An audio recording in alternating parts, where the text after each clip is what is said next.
تفتكر ممكن واحد مننا يتجوز جنية ويعيش معاها في عالمهم؟ قصة النهاردة مش فيلم ولا خيال، دي قصة اتقال انها حصلت بجد لطالب طب مصري، وكل تفاصيلها اتوثقت في كتاب سنة 1990. سنة 1960 شاب اسمه محمد كامل إبراهيم جمعة، طالب في كلية الطب، عايش مع والدته في حارة من حواري القاهرة. في ليلة راجع البيت لقى قطة قاعدة قدام الباب، وأول ما فتح دخلت ورفضت تخرج. القطة كانت غريبة، مش بتخاف ومش بتهرب، بالعكس لازمت محمد في كل حتة زي ضله. القطة اختفت فجأة، وبعدها ظهرت قطة تانية بنفس التصرفات. 4 سنين كاملة وهي وراه في كل مكان لحد ما اختفت برضه. وبعدها ظهرت قطة تالتة، بس المرة دي مختلفة، عيونها شبه عيون البشر وجمالها غير طبيعي. في ليلة وهو قاعد، القطة وقفت على رجليها وجسمها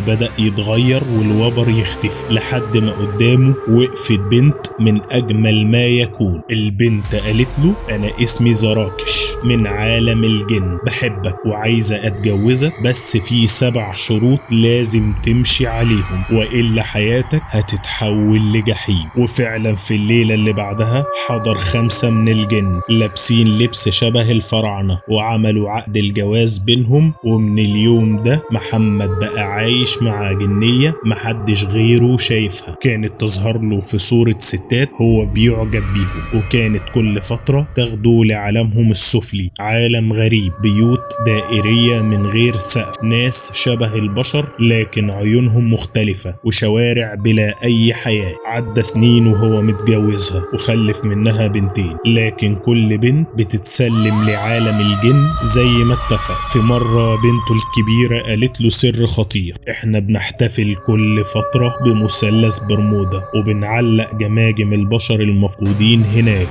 السر ده كان بداية النهاية. بعدها حصل طلاق ومحمد رجع للبشر. محمد لقى نفسه في قط، بس الصدمة ان امه قالت له: انت مختفي بقالك 14 سنة، والشرطة والجيران كتبوا محاضر انك مت او اتخطفت. هو نفسه مش فاهم، عاش مع الجن سنة واحدة، لكن في عالمنا عدى 14 سنة. القصة دي اتوثقت، ناس بتقول تخاريف وناس بتأكد انها حصلت فعلا. انت رأيك ايه؟ ممكن بني ادم يعيش مع جنية ويتجوزها؟ سيب لنا رأيك في الكومنتات. ولو عجبتك القصة دي اعمل لايك للفيديو وتابعني علشان يوصلك الأغرب والأرعب.